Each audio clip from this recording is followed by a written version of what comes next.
Bienvenidos amigos a este su programa Psicología Reconciliadora.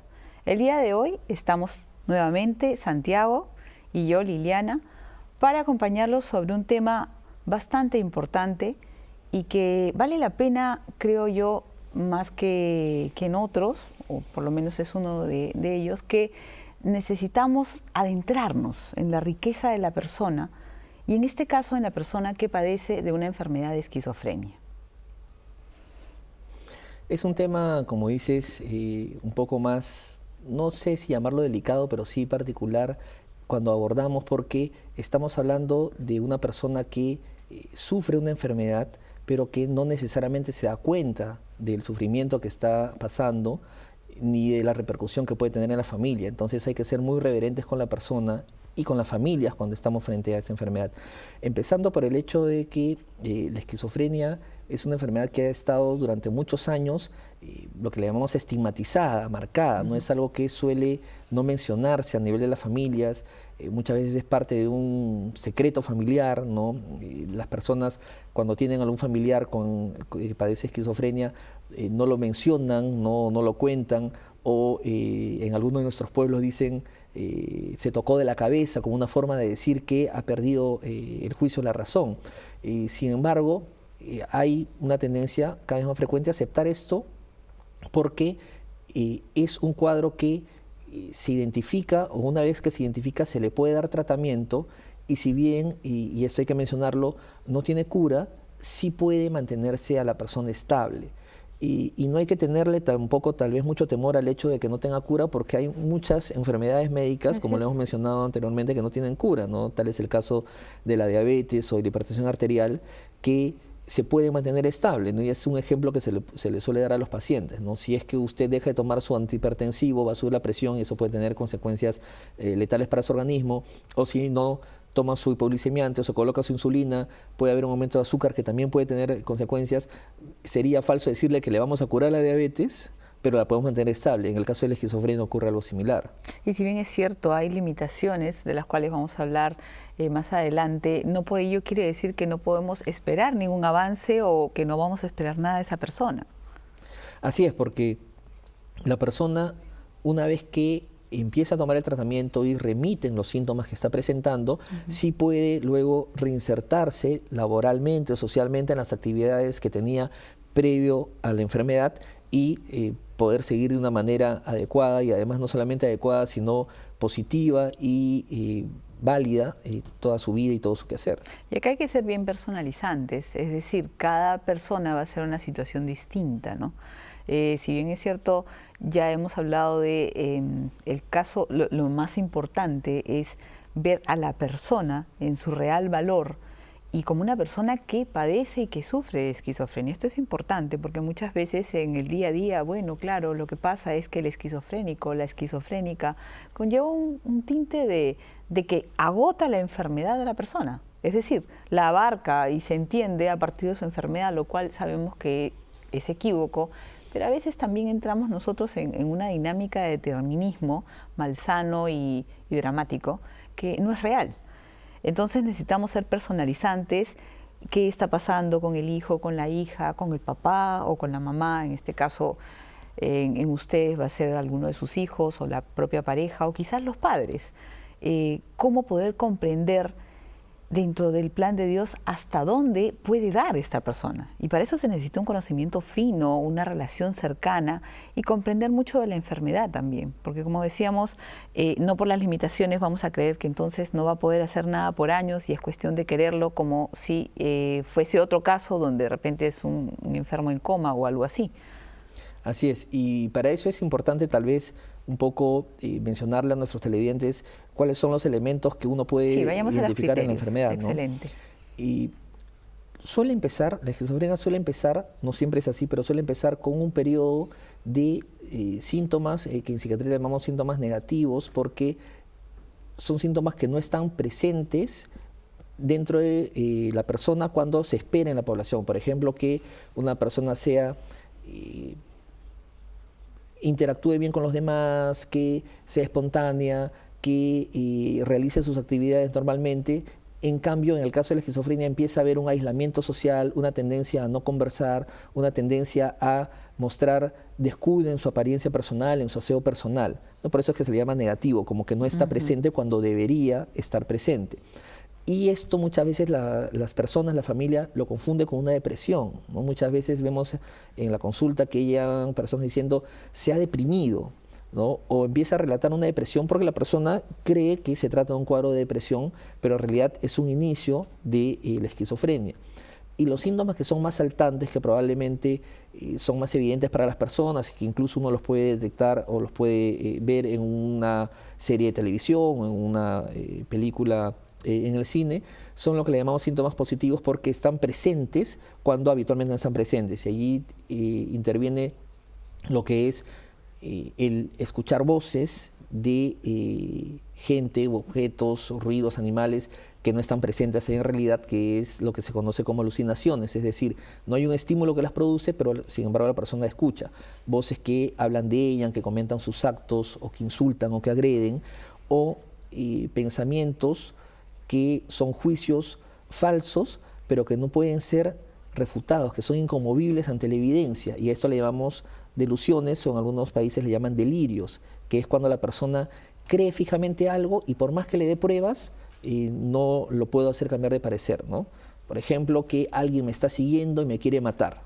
Entonces, esto de acá es difícil hacerle cambiar de parecer a la persona, es imposible, y cree que ese juicio es verdadero.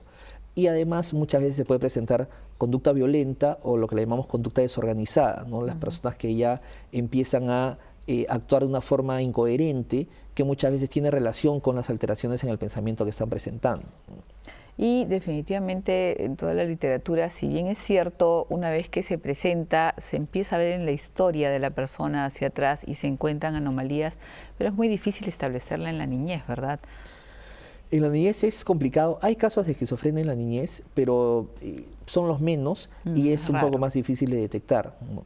Lo que se sabe ya por estudios de muchísimo tiempo es que suele empezar en la edad de la adolescencia o la adultez. En mujeres suele empezar un poco más tardíamente que en varones. La edad de inicio aproximada en hombres es entre 15 y 25 años, en mujeres entre 25 y 35 años. Pero aquí ya entran en juego también las teorías explicativas de la esquizofrenia, ¿no? Si bien no es que se haya detectado un gen que la causa, hay muchos genes en estudio y esto probablemente se sepa de acá a algunos años todavía. Hay algunas teorías que involucran procesos durante el parto o antes o durante el embarazo y antes del parto, o que durante el desarrollo del sistema nervioso central, es decir, el cerebro y los órganos anexos, puede haber ocurrido algo que luego, en la etapa de la adolescencia, cuando se completa el desarrollo neuronal, se expresa y es que se evidencia la enfermedad. Y esto es muy importante, además, para comprenderlo como una enfermedad, porque, digo, puede parecer obvio, pero los elementos físicos que hablan de una enfermedad sí son importantes, porque lo que yo veo entre muchos pacientes o gente amiga o muy cercana es esta desorientación frente a estas teorías, porque las hay explicativas desde que las explican como propuestas, hipótesis, de, como tú mencionabas, diferentes desórdenes a nivel biológico, pero también hay teorías que la explican o tratan de explicarlo a nivel de la estructura de la familia o la responsabilidad de los padres o malos vínculos, en fin, hay de todo, pero me parece muy peligroso, Santiago, y yo creo que ese es un punto que tenemos que aclarar, el tema de dejar como abierta la posibilidad de que los padres han tenido la culpa por cosas que hayan pasado tempranamente. Así es importantísimo lo que mencionas porque lo hemos visto más de una vez en la consulta, ¿no? Y con pena recuerdo alguna vez una paciente que llegó al hospital y que me decía, doctor, ¿qué es lo que he hecho mal? ¿No? ¿Qué es lo que he hecho mal para que mi hijo tenga eso? ¿No? Porque de verdad él era un niño bueno, tenía buenas notas en el colegio y yo de verdad me preocupaba bastante por él y se enfermó de esto. Cuando le pudimos explicar que en realidad ella no tenía la culpa de nada, se notó claramente que era un alivio tremendo para esta señora porque sufría mucho pensando que ella tal vez era responsable de alguna forma, ¿no? Inclusive cuando hay algún familiar con esquizofrenia, porque es una enfermedad que sí tiene una carga hereditaria que está claramente demostrada, si bien no se puede predecir o no se puede afirmar que el hijo de una persona con esquizofrenia va a tener esquizofrenia, porque no es así necesariamente, no es una relación así de directa, si bien hay una carga familiar, no es motivo para que uno se sienta culpable, ¿no? Porque no es algo que uno ha decidido libremente tener y por tanto que mi hijo también lo vaya a tener. Y que te lo dicen, ¿no? Ah, entonces ¿cuál de los dos es el culpable? Así los es. genes por dónde vienen. Así ¿no? es, ¿no? Y a veces es motivo de conflicto, no solamente personal, sino en la pareja. Decir, bueno, entonces es por tu familia, porque tu tío es el que tiene esquizofrenia, ¿no? Y esto tanto por la carga innecesaria de dolor y de culpa personal, que de ninguna manera es querida por Dios, sino también porque obstaculiza la aceptación de la enfermedad. Evidentemente, somos personas frágiles y definitivamente si van a estar atribuyendo la esquizofrenia de uno de los hijos a algo que uno puede haber hecho mal, imaginémonos la tremenda carga de dolor y sufrimiento que son mentira y son innecesarios y que además, como lo he visto en más de un caso y probablemente tú también, obstaculizan algo que es importantísimo para poder ayudar a la persona que padece esquizofrenia, que es la aceptación de la enfermedad. Uno de los mayores obstáculos, y esto es a nivel, si se quiere, en algunos lugares más que otros, pero a nivel mundial, es dentro de la familia el poder aceptar cuando se presentan los primeros indicios que algo está pasando y poder aceptar el diagnóstico cuando los primeros médicos lo hacen. Sí, el momento del diagnóstico no es muy sencillo, precisamente por la carga que se le da no solamente al término, sino a la enfermedad, que como decíamos, si bien es crónica, y sí tiende a deteriorar a la persona y a generar cierto tipo de discapacidad, el que tenga una discapacidad no puede limitar que esta persona pueda alcanzar una realización como tal, ¿no? Sería de manera análoga decir que si es que una persona tiene un problema de pérdida de la vista o del oído o de la movilidad por algún accidente que no pudiera movilizar las piernas, por ejemplo, no pudiera realizarse como persona, lo cual vemos cada vez con mayor certeza que es totalmente falso pensar algo así, ¿no? Pero en el caso de la esquizofrenia sí tiene una carga de dolor cuando uno transmite para la familia esta carga, cuando uno transmite que tiene la enfermedad. Y a veces es un proceso en el que se le explica a la persona y hay pacientes que dicen, bueno, pues yo tengo esquizofrenia y yo sé que en mi enfermedad puede ser que escuche voces o que piense cosas que no son ciertas. O cuando están en la consulta dicen, cuando yo estaba mal, o se refieren a cuando tuve mi crisis, sobre todo cuando es el primer episodio donde se hace evidente la enfermedad, yo pensaba que todas las personas se habían puesto de acuerdo, que se habían confabulado mi familia con los policías y cuando yo salía a la calle veía que hablaban por teléfono y era que estaban avisando que yo había salido porque me querían secuestrar, pero ya sé que eso era mentira, ¿no? Y ese insight que tú mencionas es posible cuando se tiene una familia que tiene la tranquilidad y la libertad de poder aceptar una enfermedad. Así es, así es. Y toda la familia empieza a trabajar de algún modo para poder lograr la recuperación y la rehabilitación de esta persona que pasa por lo que acabas de mencionar, ¿no? El insight o conciencia de enfermedad, que siendo una patología en la que la persona puede confundir la realidad con sus propios pensamientos, entonces va a ser difícil que por sí sola tal vez adquiera esta conciencia y la familia o tiene un factor preponderante a la hora de generar conciencia de enfermedad en la persona, tanto para poder entender que algunos de los pensamientos o de las aproximaciones que va a tener no son verdaderos, como a la hora de generar la conciencia de que es importante cumplir con el tratamiento farmacológico porque se necesitan pastillas, medicamentos para poder mejorar y en eso la ciencia afortunadamente ha avanzado mucho en los últimos años con la síntesis de nuevos medicamentos que pueden hacer que la persona esté estable y que puede estar conectada con la realidad. Pero si no tiene conciencia de que debe tomar esa medicación, es donde vienen las recaídas y donde vienen nuevamente los cuadros que desestructuran a la familia. Y en ese sentido, una vez que se da el diagnóstico y que se vive por un proceso de aceptación, es importante que esta aceptación sea vivida en familia y como cristianos, desde nuestra fe. El tema de si se quiere, poner los medios para poder transmitirlo a los hijos incluso si ocurre a alguno de los padres, porque hay casos donde se ha diagnosticado al papá, habían cosas que no se entendían bien, pero llega un momento y el papá ya lo padecía desde antes. Entonces también el poder informar a los hijos que hay algo que el papá está sufriendo, o informar a los hermanos de alguno de los hijos que lo puedan estar padeciendo. Entonces, el tema de recibir el diagnóstico, pero después poderlo compartir en familia, ponerse en oración, el poder pedir la gracia del Señor, porque definitivamente sí significa que se abre un camino de entrega, de sacrificio, de amor y de recibir también la riqueza que, como cualquiera de los hijos, va a poder entregar este joven, esta joven que lo está padeciendo. No dejarnos obnubilar por los síntomas, no dejarnos, si se quiere, asustar por aquellos problemas que puedan suscitarse a lo largo de todo un caminar.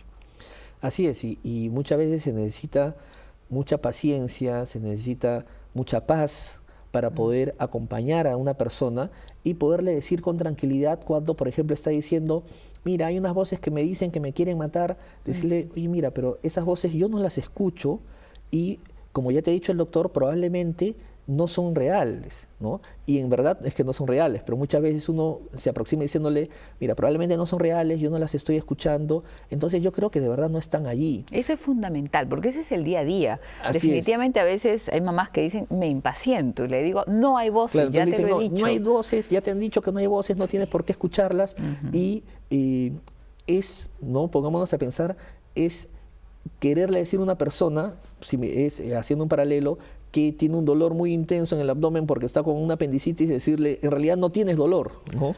Es más o menos eso, porque lo está experimentando, se está escuchando unas voces. Entonces, lo que le recomendamos usualmente a nuestros pacientes es, uno no puede negar el síntoma, uno tiene que hacerle entender a la persona que es un síntoma, precisamente lo que está teniendo en ese momento, que es escuchar voces, o pensar que, por ejemplo, el papá ha sido... se le ha implantado a una nueva persona, a una persona distinta que en realidad no es su padre, como puede parecer extraño, pero a veces puede pensar eso la persona, ¿no? Más de una vez lo han pensado.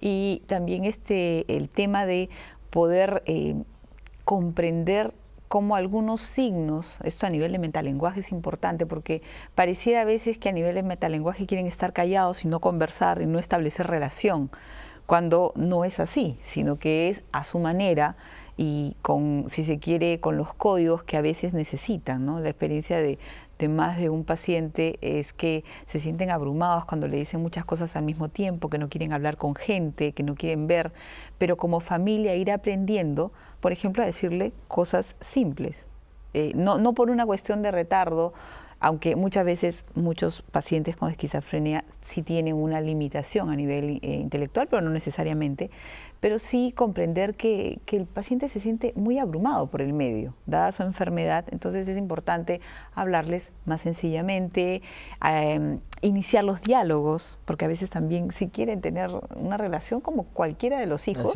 solo que no saben cómo empezar. Y a veces se dan cuenta que la reacción en una de esas, que el diálogo o lo que esté hablando pueda sonarles errático a los demás, pueda parecerles no lógico, tener la fineza de poder ir comprendiendo qué está ocurriendo, por qué lo que dice lo está diciendo de esa manera o por qué en ese momento, y tener como un ambiente familiar también pues particularmente alegre, libre, con natural. Así es, lo que dice Liliana es sumamente importante porque, si bien hemos mencionado tal vez los síntomas más saltantes en la esquizofrenia, hay procesos en el pensamiento que también se ven alterados. Entonces, usualmente una persona con esquizofrenia tiene algo que le llamamos una latencia mayor en la respuesta a las preguntas que se les hace, porque la pregunta que uno recibe demora más tiempo en procesarla en el cerebro y por tanto en procesar la respuesta. Y a veces uno le hace una pregunta, ¿no? Como por ejemplo, ¿y qué comiste el día de ayer? Y no obtiene la respuesta inmediatamente o uno se impacienta y dice, oye, pero ¿por qué no te acuerdas? O tal vez le hace otra pregunta y recién está procesando la pregunta anterior y no se puede generar un buen diálogo, ¿no? Así es. O hay una tendencia a ser muy concretos, a ver una dificultad para abstraer. Y eso también uno debe tenerlo en cuenta a la hora que genera un diálogo, pues si es que uno está haciendo una sobremesa, no, si bien no se trata de excluirlo de la conversación o de hablar cosas que sean aparentemente muy sencillas, sino de comprender que la aproximación a las cosas va a tener ciertas limitaciones, pero no por eso no va a poder participar de un diálogo familiar, por ejemplo. Efectivamente. Y también todo el tema de darle responsabilidades dentro de la casa, ¿no? Porque a veces sí hay padres que no quieren agobiarlos o dicen se va a abrumar, ya no importa. Y lamentablemente sí lo he visto, más de una vez los acostumbran a que estén tranquilos, a que vean televisión, a que tengan un pasatiempo que les guste y corre el tiempo. Y entonces se instituye una serie de hábitos que no les ayuda al despliegue personal. Mientras que de repente en la responsabilidad de limpiar no va a limpiar muy bien, o en la responsabilidad de lavar o poner la mesa al inicio no lo va a hacer muy bien, el tiempo que se invierte en poderle hacer comprender lo importante de su ayuda y además enseñarle a cómo hacerlo mejor, es un tiempo precioso, porque es un tiempo de compartir y además lo van a hacer bastante bien. O sea, no temer en ese sentido, obviamente nada que implique peligro, ¿no? Si implica el manejo de repente de la cocina o de usar algo que sea riesgoso, obviamente el tender más a tareas dentro de la casa que no signifiquen un riesgo potencial, pero que sí sean importantes como parte de la dinámica familiar. Así es, y tener una estructura en la que se recuperan ciertas funciones es valioso, y no es extraño ver muchas personas que luego de un tratamiento y una rehabilitación adecuada regresan a sus labores habituales. Y yo he conocido pacientes con esquizofrenia que son profesionales y que han vuelto a trabajar en su profesión, ¿no? Profesores, abogados, distintas profesiones o distintos oficios en los cuales han podido reintegrarse a la actividad como lo venían realizando normalmente. O sea, no es algo que sea imposible de realizar, pero sí eso tiene que llevarse pasos y empezar por cosas mínimas muchas veces cuando se está recuperando uno luego de un episodio psicótico. Y algo importantísimo también es el dejarse ayudar como familia, porque eso es un tema que va a estar presente toda la vida. Entonces, definitivamente en el caso de la mamá, del papá, incluso de los hermanos, sí puede haber un desgaste que no se sepa manejar, que muchas veces no es falta de amor, no es falta de quererse entregar, sino que definitivamente, y yo creo que esto es muy saludable, conviene para esta reinserción que tú hablas en el trabajo, o en algún oficio o en algo que responda a esa huella muy profunda de querer entregar, de hacer, de ayudar a los demás, de poder realizarse en el trabajo. Además, hay una serie de iniciativas muy interesantes en cada uno de sus países, estoy segura, que vale la pena buscar. A veces no está tan a la mano, pero si uno empieza a buscar va a encontrar clínicas de día, comunidades terapéuticas, casas o centros que están basados en la idea de generar una comunidad donde se le ayude, donde interactúe con otras personas que puedan estar padeciendo lo mismo, pero que es muy, muy interesante y además muy valioso para ellos. Y eso compartirlo con llegar a casa, pero ya llegan distintos, llegan con una experiencia de afuera. Así es. Entonces, definitivamente es algo que hay que impulsar y alentar mucho, ¿no? Sí, sí, yo lo creo que sí, porque además para la persona que tiene esquizofrenia es muy importante encontrar que hay otras personas que también tienen la enfermedad y que también le están superando, o que también han pasado episodios en los cuales ha habido crisis y que han podido seguir y han podido continuar adelante con sus propias vidas. Entonces, estos grupos o de apoyo o clínicas de día o casas de reposo facilitan mucho este trabajo que se puede y se tiene que iniciar en la familia, pero que se prolonga en estas instituciones. Parte de los grandes avances que creo que ha habido paulatinamente con los años es que antes una persona que padecía esquizofrenia muchas veces era internado por largo tiempo, o se pensaba que tenía que estar en un hospital, ¿no? Y ahora el tema de poderlo abordar desde una, repito, una comunidad o una clínica de día en parte del tiempo y luego regresar a casa, realmente es mucho más provechoso y mucho más enriquecedor para la familia y para la propia persona. Así es, así es.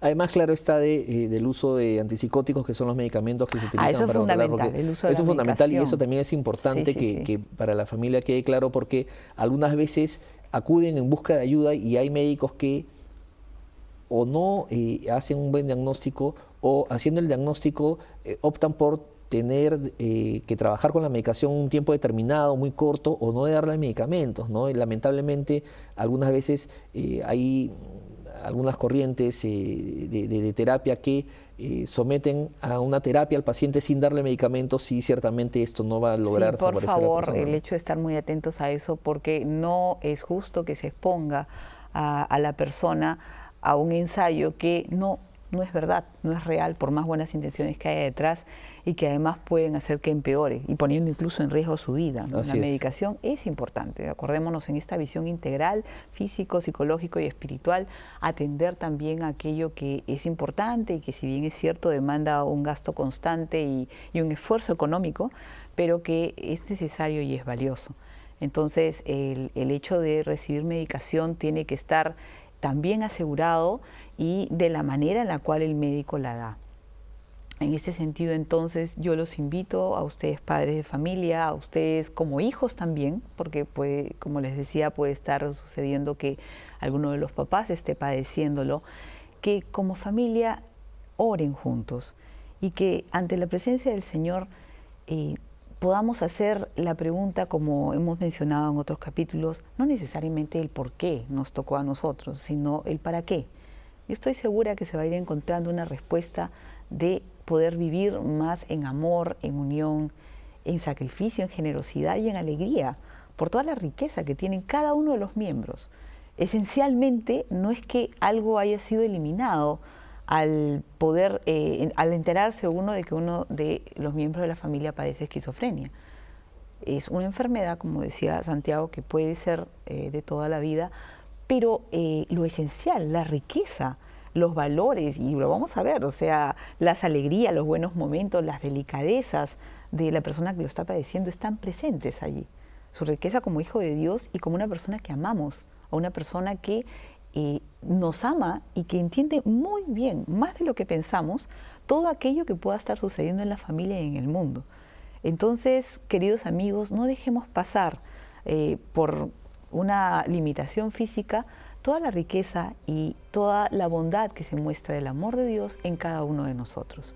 Gracias por acompañarnos y nos vemos en un próximo capítulo. Hasta la vista. Muchas gracias.